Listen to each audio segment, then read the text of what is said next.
प्यारे बच्चों, मैं आज आप लोगों को कराऊंगा क्लास 11th की वेक्टर पार्ट 5। देखो, बहुत सारे पार्ट तो बनेंगे ही। पहले तो मैं वेक्टर का जितना कॉन्सेप्ट है, जो थियोरेटिकल पोर्शन है, वो कंप्लीट करूंगा। उसके बाद हो सके तो मैं न्यूमेरिकल में जाऊंगा। और आप लोग अगर कमेंट्स में डालते हो कि सर जेई आईआईटी के लिए कुछ एक्सेप्शनल न्यूमेरिकल करा दो, कुछ कॉन्सेप्ट के साथ डिस्कशंस कर दो कि किस टाइप का क्वेश्चन आता है, तब तो और भी पार्ट बनता जाएगा। इसलिए मैंने प्लेलिस्ट में वेक्टर सीरीज बोल के एक प्लेलिस्ट बना के रखा हूं। उसके अंदर जितने पार्टे होंगे वो डालता जाऊंगा। देखो, चैप्टर बड़ा है और इनका कॉन्सेप्ट आगे जाके भी काम पे आएगा, तो पार्ट बहुत सारे बढ़ेंगे। वेक्टर सीरीज के अंदर आपको मिल जाएगा। चलो, आज इस पार्ट के अंदर resolution of vector, I mean vector को रिजोल्व कैसे करोगे। मतलब अगर आपके पास दो वेक्टर है, this is A and this is V, this is vector A and this one is B vector, तो आप क्या करते हो, रिजल्टेंट निकाल लेते हो आर। मेरा जो प्रीवियस पार्ट है वो एक बार देख लेना, तब इजी रहेगा। तो ए, दो वेक्टर ए एंड बी से आप ऐसे करके रिजल्टेंट निकालते हो। इस केस में अगर मैं ऑपोजिट सेंस में सोचूंगा कि मेरे पास आर वेक्टर है, तो मैं आर वेक्टर को भी रिजॉल्व कर सकता हूं दो कंपोनेंट में, ए एंड बी में। अगर मेरे पास आर वेक्टर है, दिस इज आर वेक्टर, इस आर वेक्टर को मैंने दो कंपोनेंट में रिजॉल्व कर सकता हूं, तीन कंपोनेंट में रिजॉल्व कर सकता हूं, चार में, मतलब जितना मर्जी नंबर में आप रिजॉल्व कर सकते हो, है ना। तो इस वेक्टर को आप चाहो जितने में चाहो उसमें रिजॉल्व कर दो। आ जाओ, टाइम थोड़ा बचे इसलिए मैंने बना के रखा हूं, यहां से समझाऊंगा। देखो, और से देखो। अगर ऐसे समझने में दिक्कत आता है तो कमेंट्स बॉक्स में डालना, तब मैं खुद जैसे पहले क्लास में करके दिखा रहा था वैसे ही कराऊंगा। थोड़ा टाइम ज्यादा लगे कोई प्रॉब्लम नहीं। देखो यहां पे क्या क्या है, vector A, initial point is this and this is called tail and this is called head. A vector का टेल ए है और हेड ए है। तो जो हेड टू टेल मेथड, मेरा पार्ट 1-2 देखोगे तब समझ में आ जाएगा कि हेड टू टेल मेथड में क्या होगा। वेक्टर ए का हेड के साथ वेक्टर बी का टेल जोड़ जाएगा, तो वेक्टर बी का टेल इधर कनेक्ट हो गया, ए है वेक्टर बी, वेक्टर बी का हेड के साथ वेक्टर सी का टेल कनेक्ट हो गया, वेक्टर सी का हेड के साथ वेक्टर डी का टेल कनेक्ट हुआ। और उसके बाद फाइनली क्या है, डी वेक्टर का हेड यहां पे, और स्टार्ट कहां से हुआ था, ए वेक्टर का इस पॉइंट से। तो रिजल्टेंट कौन सी होगी, दिस। रिजल्टेंट को मैंने किससे रिप्रेजेंट किया, आर। तो रिजोल्यूशन ऑफ वेक्टर मतलब आप यहां से क्या डिसीजन पे पहुंचे कि एक रिजल्टेंट वेक्टर को मल्टीपल नंबर में आप रिजॉल्व कर सकते हो। आर वेक्टर को इधर अपने रिजॉल्व किया किस किस वेक्टर में, 1 is A, 2 is B, 3 is C and D is 4. Then R is equal to what? मतलब आप मल्टीपल नंबर में डिवाइड कर दिया एक रिजल्टेंट वेक्टर को। मतलब इधर ऑपोजिट सोचो, ऐसा नहीं है कि आपका दो वेक्टर था रिजल्टेंट निकाल लिया, जैसे मैं पैरेललोग्राम लॉ और ट्रायंगल लॉ में किया था। यहां पे क्या है, एक रिजल्टेंट वेक्टर को अपने 1 2 3 4 वेक्टर में रिजॉल्व किए हो। R is equal to A plus B plus C plus D। ठीक है, आ जाओ next, E and F। Vector E point कौन सी है, A पॉइंट टेल है, A हेड है, और F वेक्टर की टेल ई वेक्टर की हेड के साथ कनेक्ट कर दिया। रिजल्टेंट कौन सी होगी, ये। तो ये रिजल्टेंट, ये तो मेरा ट्रायंगल लॉ में किया ही था। इस केस में क्या होगा, R is equal to E plus F. देखो कितने कंपोनेंट में आप डिवाइड कर रहे हो, बहुत सारे कंपोनेंट में, मतलब कर सकते हो मल्टीपल नंबर ऑफ कंपोनेंट्स आपको हो सकता है एक रिजल्टेंट की, लेकिन रिजल्टेंट सिंगल होंगे। रिजल्टेंट सिंगल होंगे जितने भी वेक्टर है।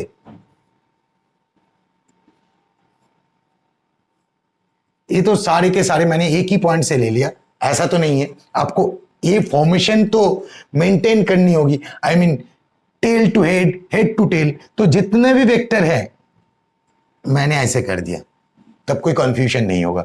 देखो ये सारे वेक्टर, इन वेक्टर का जो रिजल्टेंट होगा वो सिंगल रिजल्टेंट होंगे, यानी कि वेक्टर एडिशन का ऑपोजिट रेजोल्यूशन ऑफ वेक्टर।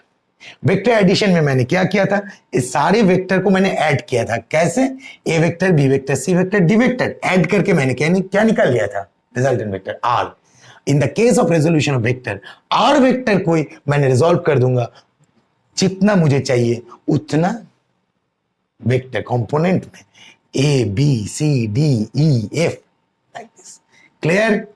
कोई कंफ्यूजन आई थिंक नहीं है। मैं इसको मिटा देता हूं क्योंकि ये वाला पोर्शन भी आप लोगों को समझाना है। नेक्स्ट देखो मैंने इधर क्या किया, ये तो पैरेललोग्राम लॉ लग रहा है। मेरा जो फोर्थ पार्ट देखोगे, उस पैरेललोग्राम लॉ का जो मैंने एनालिटिकल मेथड किया था, सेम टू सेम डायग्राम था। जस्ट यहां से एक परपेंडिकुलर ड्रॉ किया था और उसके बाद कैलकुलेशन कर दिया था, रिजल्टेंट का वैल्यू निकाल दिया था, और उसके साथ ये एंगल मेरा बीटा था और ये एंगल क्या था, रिजल्टेंट का डायरेक्शन, tan बीटा का वैल्यू मैंने निकाल दिया था और उससे बताया था कि direction of resultant towards this, I mean tan inverse something. लेकिन सेम डायग्राम मैं इधर क्यों किया? इधर देखो सिर्फ कॉन्सेप्ट अलग है। कॉन्सेप्ट को मैंने क्या किया कि आप उस टाइम पे आपके पास Q वेक्टर और P वेक्टर था, जो मेरे पार्ट 4 में मैंने A और B से डिनोट किया था, वहां से आप रिजल्टेंट वेक्टर R को निकाले थे, रिजल्टेंट वेक्टर का मैग्नीट्यूड निकाले थे। बट हियर R वेक्टर आपके पास है और दो आर्बिटरी कंपोनेंट आपने चूज कर लिया, Q and P, both arbitrary. मतलब कौन सा एंगल है, क्या एंगल है, ये आपको पता नहीं है। ये दो आर्बिटरी वेक्टर आपको मिला, कहां से, रिजल्टेंट वेक्टर को, इसको दो वेक्टर में रिजॉल्व करने के बाद। तो आपको अभी क्या करना है, जब हमने वेक्टर एडिशन किए थे तब P और Q को ऐड करके मुझे रिजल्टेंट वेक्टर मिला था। अब इस केस में रिजल्टेंट वेक्टर को जब मैंने दो कंपोनेंट में रिजॉल्व कर लिया तब P और Q मुझे R से मिला है और P और Q का मुझे वैल्यू निकालनी है, Q is equal to what and P is equal to what. R से अगर दो वेक्टर मुझे मिला है तो इन दोनों का वैल्यू क्या है ये निकालनी है। वेक्टर एडिशन के टाइम पे इन दोनों को जोड़ के मुझे R का वैल्यू क्या है वो निकाला था, बट इसके जस्ट ऑपोजिट। इसके लिए मैंने क्या प्रोसेस अप्लाई किया, angle between this P vector with R resultant is alpha, this one is alpha, and angle between Q with R is beta. If it is beta then it is also beta। और यहां पे आप एक perpendicular draw कर लो, इस point को M से denote कर दो, तब क्या होगा, आप ट्रिगोनोमेट्री का जो फॉर्मूला है वो देख लो एक बार। वो मेरा पार्ट 4 में दिखा चुका हूं। अगर इधर डायरेक्टली समझ में नहीं आता है तो पार्ट 4 एक बार देख लेना, समझ में आ जाएगा। मैं अभी क्या कैलकुलेशन करूंगा, calculation of magnitudes of components, I mean P and Q, इन दोनों का मैग्नीट्यूड निकालूंगा मैं। पार्ट 4 में मैंने क्या किया था कि जो पैरेललोग्राम यूज करके मैंने रिजल्टेंट वेक्टर का मैग्नीट्यूड निकाला था, अभी मैं ये दो कंपोनेंट का मैग्नीट्यूड निकालने जा रहा हूं। कौन सा, in triangle ODC, ODC triangle में आ जाओ, लेकिन ये राइट एंगल ट्रायंगल नहीं है, इसलिए मैंने एक परपेंडिकुलर ड्रॉ किया इधर। देखो ये जो ये वाला देख लो, ये अभी एक राइट एंगल ट्रायंगल बन चुका है, ये CMD, और यहां से OMD, दो राइट एंगल ट्रायंगल बन चुका है। अब और कोई मुश्किल नहीं है, आप इजीली कैलकुलेशन कर सकते हो। तो मैंने क्या किया, COD मैंने क्या बताया आपको, ये मैंने कंसीडर किया alpha, COD is alpha, and OCD is क्या है, बीटा। मैंने पहले ही बता दिया, ये मैंने कंसीडर कर लिया beta. OCD is equal to beta and ODC, this vector ODC क्या होगा? टोटल क्या है? 180 डिग्री। टोटल क्या है? 180 डिग्री। तो 180 minus alpha plus beta, 180 minus alpha plus beta, तो ODC आपको मिल गया। ये कैलकुलेशन एक ट्रिग्नोमेट्रिक फॉर्मूला से अगर आप ये परपेंडिकुलर ड्रॉ करने के बाद करोगे, अगर समझ में ना आए तो एक बार पार्ट 4 देख लेना। मैं उधर एकदम हाथों हाथ पकड़ के करके दिखाया, तो वहां से क्या आएगा? OD by sine beta, OD by sine beta equal to DC by sine alpha equal to OC by sine कौन सा angle? This angle is 180 minus alpha plus beta, and sin 180 minus alpha plus beta का actually होता क्या है? 180 मतलब क्या है? 2 पाई। क्या आ जाएगा? OC by sine alpha plus beta, तो OD बाई साइन बीटा में इधर OD by sine beta is equal to DC by sine alpha is equal to OC by sine alpha plus beta. आपको A मिल गया। अब क्या करना है? OD का वैल्यू पुट कर दो। OD का वैल्यू क्या है?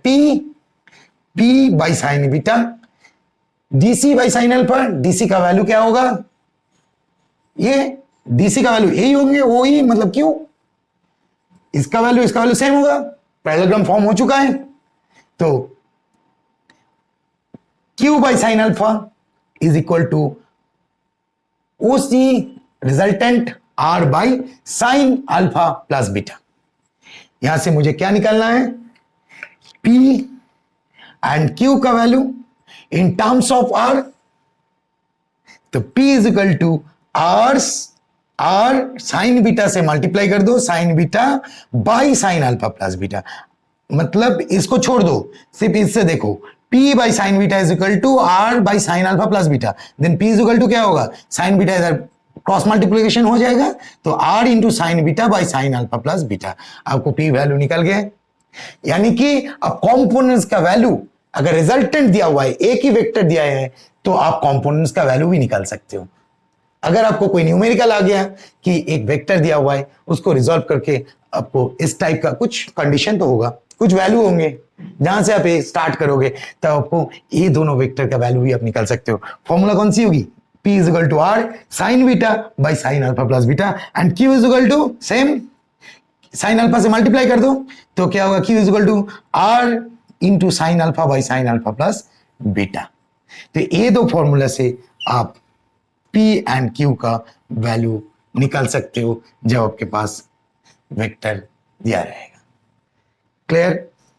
ये मेरा basic concept resolution of vector का कंप्लीट हुआ। अब मैं जाऊंगा क्या?